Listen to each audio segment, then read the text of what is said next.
Christopher Powell, Freddie Reyna, and Eric Howell all know that there are at least 3 ways to build most EDH decks. Strong, fun, and mean. Let's take a look at the strong, fun, and mean ways that I would build Golos, Tireless Pilgrim. And the video starts right now.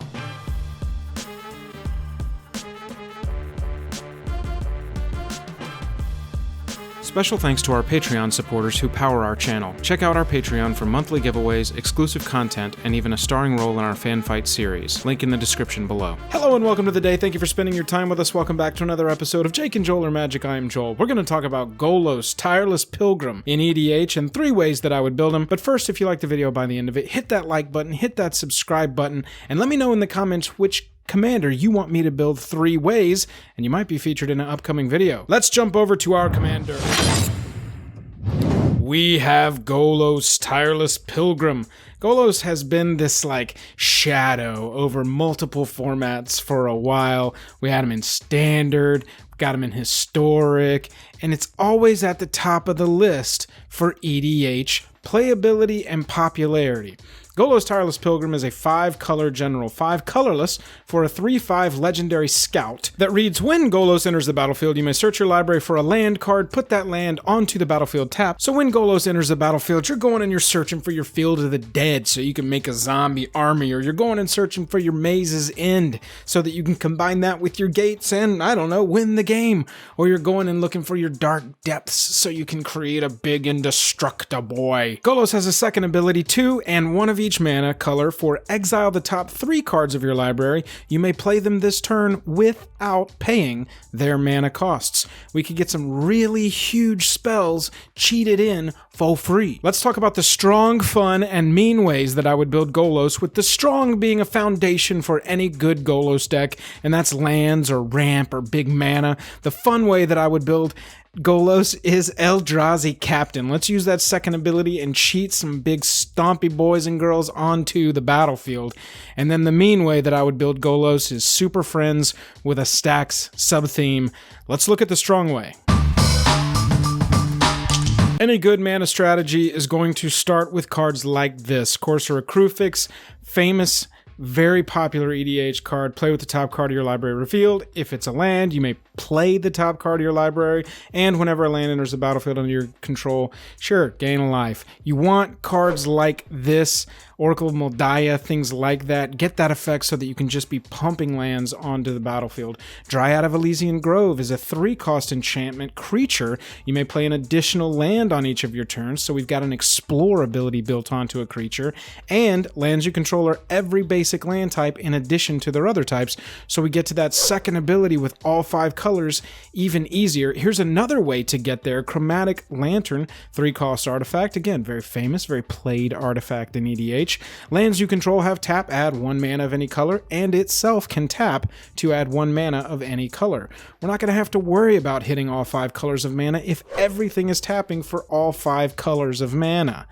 Let's get Hour of Promise going, a green and 4 other to search your library for up to 2 land cards, put them directly onto the battlefield tapped, and then shuffle your library, and then it'll also check and see if you control 3 deserts, in which case you'll get 2/2/2 black zombie creature tokens, but it doesn't matter. Like I said, go get your Maze's End, go get your Field, Dark Depths, something like, destroy other people's lands. Let's get those onto the battlefield. We can tap them, nuke something cool, go get your Thespian Stage. You want a second copy of a land you already have in play? Boom, you're done. Tempt with Discovery. This is just a fun card that I like. A green and 3 other for a tempting offer. Search your library for any land, put it onto the battlefield, more of that effect. Each opponent then may search their library for a land card and put it onto their battlefield. If I had to give advice to your opponents at that moment, it is, don't search. Do not search. I don't care how tempting it sounds, do not search.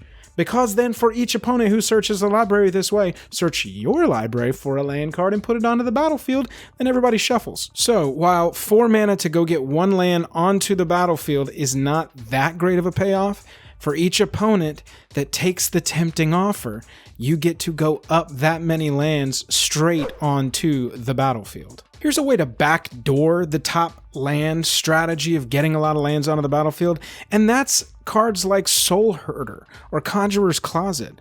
That second ability is what we want to look at. At the beginning of your end step, you may exile another target creature you control, Golos, then return that card to the battlefield under its control. It comes in, it goes and searches a land, it puts it right onto the battlefield. We're ramping, baby. That's what we're doing. Get that effect and blink cards that are bringing lands onto the battlefield, and you'll get more lands onto the battlefield. How does that work? That's crazy.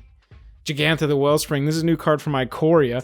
Wanted to toss this in there because it's fun. It could be your companion if you build specifically to not have more than one of the same mana symbol and the mana cost of any of the cards. It's not that difficult to do, but it is a little bit of a challenge. However, you can just have it in your deck as a way to tap for one of each color of mana. I thought it was an interesting card that's fairly new, and you know, it's good for Twitter and YouTube to put the newer cards on there. Faebro Elder is a 3-cost mana dork. +1/+1 for each color among permanents you control, and in a 5-color deck that can add up pretty quickly. And then for each color among permanents you control, add 1 mana of that color. It's just good for a 5-color mana ramping deck. You know, on a good day this is tapping for 1 of each mana, just like Gigantha can once they're out. Urban Evolution, I like this card because it draws cards and it gives you that explore ability so you can play an additional land this turn. But 5 mana to draw 3, not bad, and you get to drop an extra land onto the battlefield. Let's also run Gear per Orrery. We are built to play our lands. We want our lands onto the battlefield. We really don't care if the opponents are also doing that same thing. Each player may play an additional land on each of his or her turns, and at the beginning of each player's upkeep, if that player has no cards in hand, that player draws 3 cards. So let's get our hand empty. Let's get everything in our hand onto the battlefield. We'll start drawing more lands. We've got bigger payoffs. We built this the right way, okay? Believe me. We have way bigger payoffs than our opponent because we got a ton of mana and we know how to use it. Gear per Orrery is going to get us there and keep us stocked so that we can just keep throwing haymaker after haymaker and taking advantage of all of this mana. And it's a 5-color deck. Why not, man? Let's run Door to Nothingness. It's a 5-cost, comes into the battlefield tapped, but if we can go white, white, blue, blue, black, black, red, red, green, green, tap, sack it, target player loses the game, they out, we win, well, at least we eliminated a player. And honestly, this is just a really fun card. The art on this M13 version, love it. This is also the kind of card that's going to put a huge target on you, so just look out for that. At the very least, it itself is going to be a huge target for removal, and people are probably going to make you pay for having it hit the battlefield in the first place. So now that we've got a strong foundation with a lot of mana, let's talk about some payoffs and the fun way that I would build it, and that is with an Eldrazi payoff. Can't have an Eldrazi strategy without Ulamog, the Ceaseless Hunger, in there. 10 costs for a 10/10. When you cast it on the cast trigger, you're exiling 2 target permanents. It's indestructible, and when it attacks, it's milling 20 off the top of the defending player's library. Huge haymaker, big punch, love it. Conduit of Ruins, not as big of a punch. For 6, you get a 5/5, but when you cast it, you can search your library for a colorless creature card with CMC 7 or greater, so you can go get one of your big haymakers. And the first creature spell you cast each turn costs 2 less to cast. That's huge. Notable that the card that you search up does go on top of your library, so it does give a little bit of a time for your opponents to possibly mill it somehow, so you're going to want to make sure that you can draw that card immediately so that you don't really have to worry with it possibly coming off the top of your library. Let's also look at Oblivion Sower. 6 costs for a 5/8.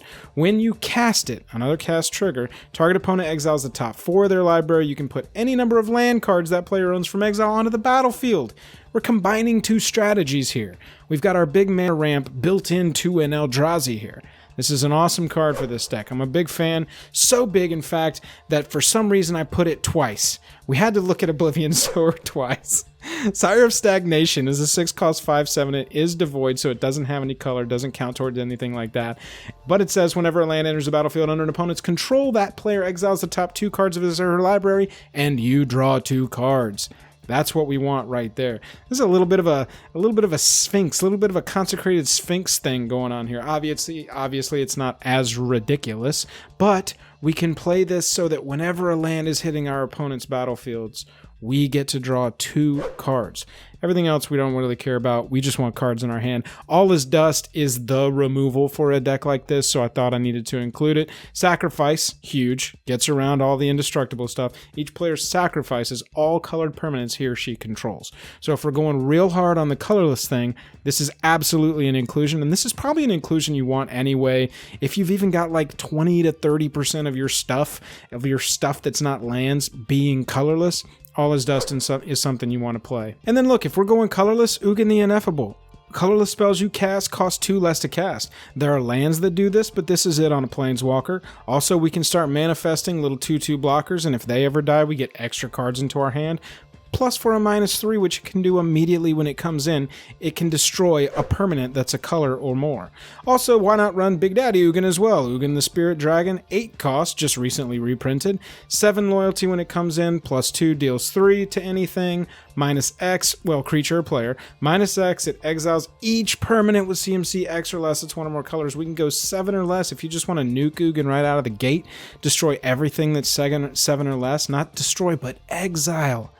And if you can get that ultimate off, you're gaining 7, you're drawing 7, then you're putting 7 permanents from your hand onto the battlefield. Holy crap, that's a lot. That's the fun way that I would pay off this deck. It comes from my love of Eldrazi. Original Zendikar set came out right when I was getting back into the game. I started around Invasion Block, but then quit for a while and started back in college with Jake, and we started with Zendikar, and so seeing Eldrazi and all these things, and also Jace the Mind Sculptor, was an awesome way to come back into the game. Having these big, stompy, otherworldly creatures as the bad guys, I really liked that, and so it's a little bit of a deep cut for me to have Eldrazi as a big payoff in an EDH deck. Let's talk about a mean way to pay this deck off, and that is with a lot of Planeswalkers and Stax abilities. I was just talking about when Jake and I got back into the game together. This was a big set for us as well when Phyrexia invaded Mirrodin, and this is a scary Praetor from that set. Jin-Gitaxias Core Augur. It's got flash, it's 10 mana, but that shouldn't be hard to play in a Golos deck. And it says at the beginning of your end step, draw 7 cards, and each opponent's maximum hand size is reduced by 7. This is scary. This is Stax. You're going to draw hate for this strategy. Alesh Norn. Let's go with another Praetor. Let's stay on theme. Other creatures you control get +2/+2. Fine. Maybe we got our Field of the Dead rocking and Golos is pooping out lands and we're getting zombies everywhere, so all of them are turning into 4/4s with Alesh Norn on the battlefield. Creatures your opponents control get -2/-2, so it's just more of a Stax ability. Let's raise our level while lowering all of our opponent's level. Hikori Dustdrinker, how about lands not untapping during their controller's untap steps? We've slammed a bunch of Planeswalkers onto the battlefield. We've slammed some big Eldrazi. Maybe you stuffed a couple in your deck. Now lands aren't untapping. Suddenly you're unable to play any removal that'll stop our strategy. And it is going to allow us, at the beginning of each player's upkeep, to untap a land. It's not all your lands, everybody. It's a land that you get to keep. People are going to hate you for this, I promise. Grand Arbiter Augustin the Fourth. I think that this is one of my least favorite cards in Commander, but I can't talk about Stax in a 5-color deck without putting Grand Arbiter Augustin the Fourth in here, or people are going to yell at me in the comments. 1 blue, 1 white, 2 other. White spells you cast cost 1 less. Blue spells you cast cost 1 less. Spells your opponents cast cost 1 more. People are going to hate you, dudes. People are going to hate you for doing this. Winter Orb. Ugh. Can't untap more than 1 land during their untap step. Okay. Torpor Orb. Creatures entering the battlefield don't cause abilities to trigger. You would be surprised. Actually, you wouldn't be surprised how many creatures in EDH are built in with some kind of ETB effect, and that's why people run them in their deck. Torpor Orb, I think, is one of the most unassuming cards that one of our friends brought to a playgroup. And when it was introduced into our meta for the first time, people were like, oh wait, I laughed at that card at first, but now it's really screwing me over. And I know since it's in your deck, you built around it and you don't care. Plus, how many easy ways are there to go search up a 2-cost artifact? One of the coolest enchantments to run with all your Planeswalkers suite is Oath of Teferi. Oath of Teferi is going to come in, exile a permanent, and return it to your battlefield at the end of the step, so you can get an ETB if you don't have your Torpor Orb out yet. But the part that we really like on this is you may activate the loyalty abilities of Planeswalkers you control twice rather than once. That is a little ridiculous and will start having you run away with the game. Narset Parter of Veils, I really like this one because of that passive. Each opponent can't draw more than one card each turn. Sure, we can go dig down in the top 4 and get a non-creature, non-land straight into our hand, but having a Planeswalker that just says each opponent can't draw more than one card each turn, that can be really oppressive on a metagame. Golos the Dragon God, Big Daddy Golos, has the loyalties of all other Planeswalkers on the battlefield. Awesome. You can draw a card. Each opponent exiles a card from their hand or a permanent they control for your +1. -3 is killing creatures or Planeswalkers. -8, each opponent who doesn't control a legendary creature or Planeswalker loses the game. So if you can get to that ultimate, which in a Stax deck, probably not that difficult, other than you're going to literally be playing Arch Enemy if you build this deck and take it to the table. I promise everyone will be against you. Laugh through it. Do not complain about everyone attacking you. You were the one that brought a Stax deck to the table. Run Golos. Golos is great. Teferi Time Raveler, just banned in Standard. What can you say? Each opponent can't cast spells that are instant speed. Are you serious? Are you serious? That passive is nuts. It is nuts. It is so nuts. I had to say it 3 times. Teferi definitely belongs in the deck because of that passive. Sure, you can cast sorcery spells as though they had flash. Great, +1. Awesome. Kind of don't care, but we want the passive. We'll take anything else we got. -3, you can return artifacts, creatures, and enchantments, and draw a card. Not as useful in EDH, much more oppressive in Standard. However, it might come in handy in a pinch, but running those sorceries and having them have flash and being able to cast spells only as sorceries for all your opponents, that is just mean. That is not something you want to play. I like Liliana, again, because of the passive. It's crazy, all these War of the Spark Planeswalkers with these passive abilities. They're so good. Way too good.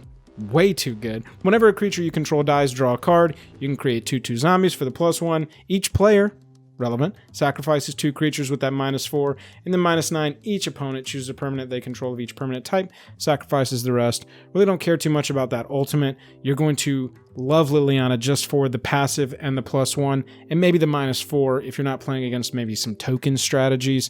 And if we're going to be running all of these Planeswalkers, which that was just a selection, really you can stuff in any Planeswalker that's got EDH relevant abilities. Look for things like each opponent or stuff that's going to make big impacts onto the battlefield. Not stuff that's just going to like create a 3/3 or give something 2/2 and trample. Something like that's not really going to be relevant for your EDH deck. Atraxa. You want to run this in this deck. You can run all 5 colors, so you absolutely have access to this Angel Horror. But at the beginning of your in-step, proliferate. Planeswalkers are already a big strategy for the Atraxa-led EDH decks, and this will be no different. If it slots in, I would run the proliferate legendary creature just because all of your Planeswalkers are going to be going up in loyalty counters every time at the end of your end step. That's how I would build Golos. Strong, fun, and mean. Let's close the book. Thank you so much for watching. I really appreciate it. If you liked the video, hit that like button, hit that subscribe button down there, and let me know in the comments, again, which commander you want me to build 3 ways, and we'll see if we can get to it. Other than that, if you want to support us further, we have a Patreon, monthly giveaways, early access to videos, lots of cool swag over there. Check out, link in our description. Make sure you go check that out and see if you want to join. Other than that, I'm tapped out. We'll catch you later.